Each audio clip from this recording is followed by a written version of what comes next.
महापालिका निवडणुकीची धामधूम आता चांगली सुरू झालेली आहे। प्रत्येक प्रभागामध्ये सकाळपासून सायंकाळपर्यंत आपण पाहतोय की जे निवडणुकीच्या रिंगणात असलेले उमेदवार आहेत, जे आपल्या कुटुंबियांसहित त्याचबरोबर कार्यकर्त्यांबरोबर प्रचार करताना आपल्याला पाहायला मिळतात। हा प्रचार आता अधिक वेगवान झालेला आहे, कारण अवघ्या आठवड्याभरावरती कोल्हापूर महापालिकेची निवडणूक येऊन ठेपलेली आहे।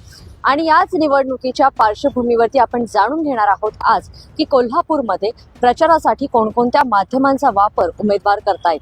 तर पारंपरिक माध्यमांसह आधुनिक माध्यमांचा वापरही या प्रचार काळात होतोय। यामध्ये सगळ्यात महत्त्वाचं प्रामुख्याने पारंपरिकमध्ये वृत्तपत्रामध्ये विविध पत्रकं, त्याचबरोबर जाहीरनामे आणि उमेदवारांची माहिती अशा पद्धतीचे छोटे छोटे पत्रकं घर टू घर उमेदवार पोहोचवण्यासाठी प्रयत्न करतायत। आणि याच पत्रकांच्या माध्यमातून प्रत्येक मतदारापर्यंत उमेदवाराची माहिती, त्याचं निवडणूक चिन्ह याची सगळ्याच गोष्टीची माहिती पोहोचवली जाते। तसेच दरवेळेला आपण पाहतो की प्रभागांमध्ये रिक्षा असतात, त्या रिक्षा फिरताना आपल्याला पाहायला मिळतात। या रिक्षांवरती प्रत्येक उमेदवाराचे फोटो, त्याचं निवडणूक चिन्ह, त्याचा पक्ष या सगळ्या बाबतीतली माहिती आणि तसेच त्याच्या विकास कामांची, त्याच्या जाहीरनाम्याची माहिती या रिक्षांवरती पोस्टरच्या माध्यमातून लावलेली असते। आणि ही रिक्षा सकाळपासून सायंकाळपर्यंत प्रभागामध्ये फिरत असते आणि त्याच्यामध्ये ध्वनी क्षेपकाद्वारे त्या उमेदवाराची माहिती मतदारांपर्यंत पोहोचवली जाते। अशा पद्धतीने पारंपरिक ही पद्धत मानली जाते जी प्रचाराची। त्याचबरोबर प्रचार सभा घेणे, प्रचार सभेतून राजकीय नेत्यांच्या वतीनं जाहीरनामे सांगितले जाणे, त्याचबरोबर उमेदवारांची माहिती, त्यांच्या चिन्हांची माहिती वेळोवेळीला प्रत्येक मतदारापर्यंत पोहोचवणे, ह्या देखील गोष्टी केल्या जातात।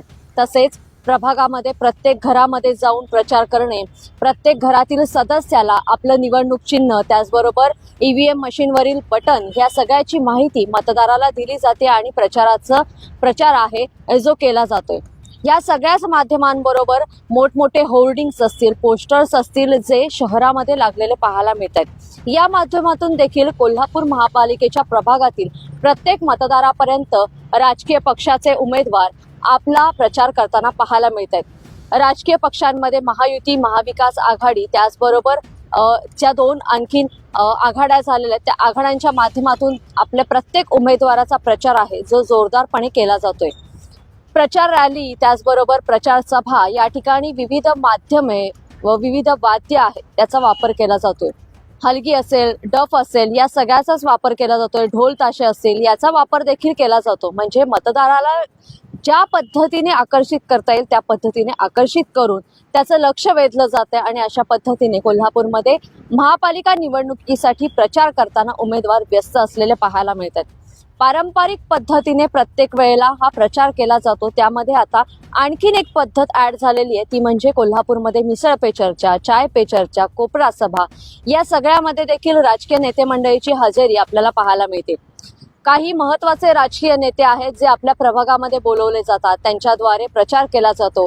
मिसळ पे चर्चा, चाय पे चर्चा या माध्यमातून मतदारांशी, त्याचबरोबर प्रभागातील नागरिकांशी चर्चा केली जाते। वेगवेगळ्या समस्या आहेत त्या समस्या ऐकल्या जातात। त्याचबरोबर पक्षाचे जाहीरनामे आहेत जे नागरिकांपर्यंत, प्रभागातील नागरिकांपर्यंत अशा माध्यमातून पोहोचवले जातात।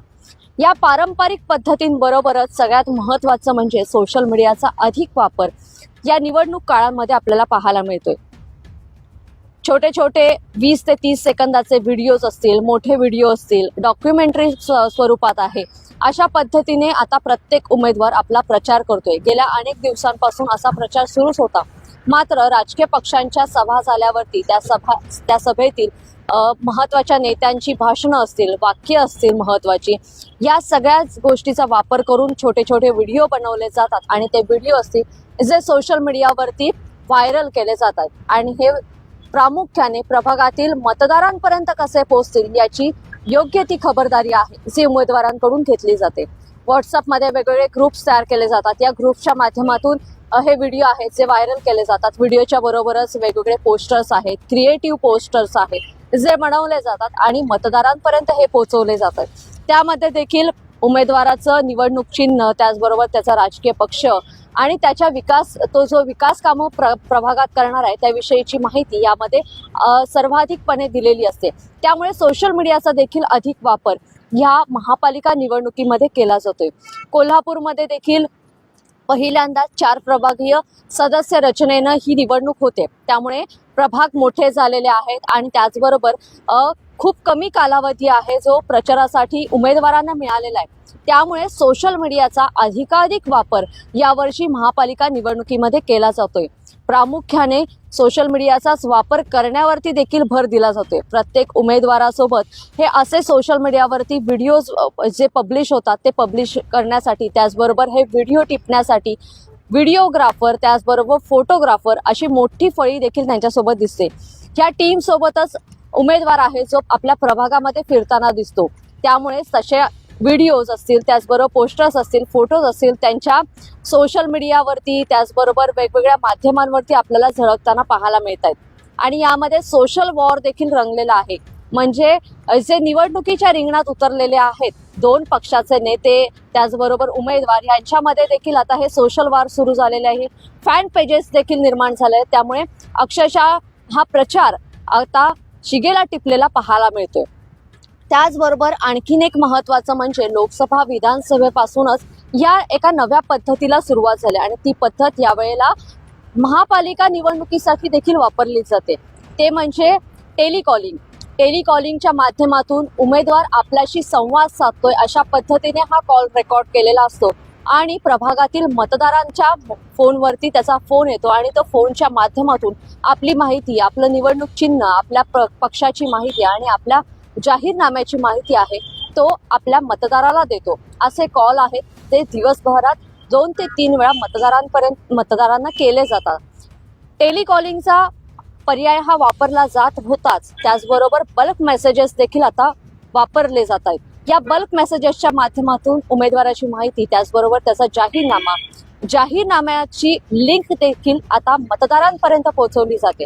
म्हणजेच ज्या पद्धतीने पत्रक हातात पडल्यावरती आधीच्या काळामध्ये कोणता उमेदवार आहे, त्याची माहिती काय आहे हे नागरिकांना कळायचं, मतदारांना कळायचं, त्याच पद्धतीने आता टेलिकॉलिंग आणि बल्क मेसेजेसच्या माध्यमातून आहे योग्य पद्धतीने उमेदवाराची माहिती मतदाराला कशी मिळेल याविषयी अधिक काळजी घेतली जाते आणि तशा पद्धतीनेच हे पोस्ट आहेत, मेसेजेस आहेत जे तयार केले जातात।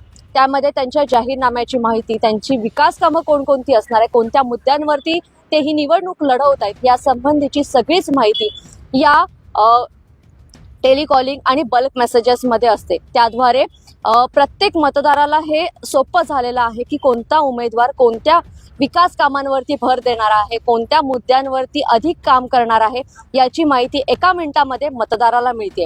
तसेच जाहीरनाम्यामध्ये काय लिहिलेलं आहे, जाहीरनाम्यामधील मुद्दे काय आहेत, जाहीरनाम्यामध्ये सगळ्यात महत्त्वाचा प्रश्न कोणता त्यांनी पाहिलेला आहे, त्या प्रश्नाला पर्याय काय आहे, ते कशा पद्धतीने त्याच्यावरती काम करणार आहेत, या सगळ्याचीच माहिती मतदाराला फोनच्या माध्यमातून आता उमेदवार देत आहेत। त्यामुळेच पारंपरिक पद्धतीसोबतच अत्याधुनिक तंत्रज्ञानाचा वापर देखील अधिकाधिक या महापालिकेच्या निवडणुकीमध्ये होतोय आणि तरुणाईला आकर्षित करण्यासाठी ज्या पद्धतीने आपण पाहिलं की छोटे छोटे रील्स असतील, छोटे व्हिडिओज असतील, हे जसे तयार केले जात आहेत त्याच पद्धतीने कोल्हापुरातील काही महत्त्वाचे असे प्रश्न असतील, म्हणजे ज्याबरोबर रोजगार असेल, कोल्हापुरातील केशवराव नाट्यगृह असेल, तसेच कचरा व्यवस्थापन असेल, हातवाडीचा मुद्दा असेल, असे वेगवेगळे पाणी प्रश्न असेल, असे वेगवेगळे मुद्दे आहेत ज्या मुद्द्यांना घेऊन छोटे छोटे व्हिडिओ तयार केले जात आहेत, ज्यामध्ये काही कलाकार आहेत जे कलाकार कोल्हापूरचे प्रश्न मांडतायत आणि ते प्रश्न थेट मतदारांपर्यंत पोहोचवले जात आहेत। म्हणजे सोशल मीडियाचा वापर कोल्हापुरातील महत्त्वाचे प्रश्न उमेदवार आहेत जे मतदारांपर्यंत कसे पोहोचतील याची काळजी घेत आहेत आणि त्यासाठी स्पेशल काही व्हिडिओज देखील तयार केले जातात। तर अशा पद्धतीने कोल्हापूरमध्ये महापालिका निवडणुकीच्या साठी जो प्रचार होतोय त्या प्रचारासाठी उमेदवार नेमक्या कोणकोणत्या युक्त्या वापरतायत, तसेच कोणकोणती माध्यमं आहेत ज्या माध्यमांचा ते अधिकाधिक वापर करतायत याविषयी आपण जाणून घेतलं। खूप वेगवेगळी माध्यमं आहेत ज्या माध्यमांचा वापर यावेळेला महापालिका निवडणुकीच्या दरम्यान होतोय।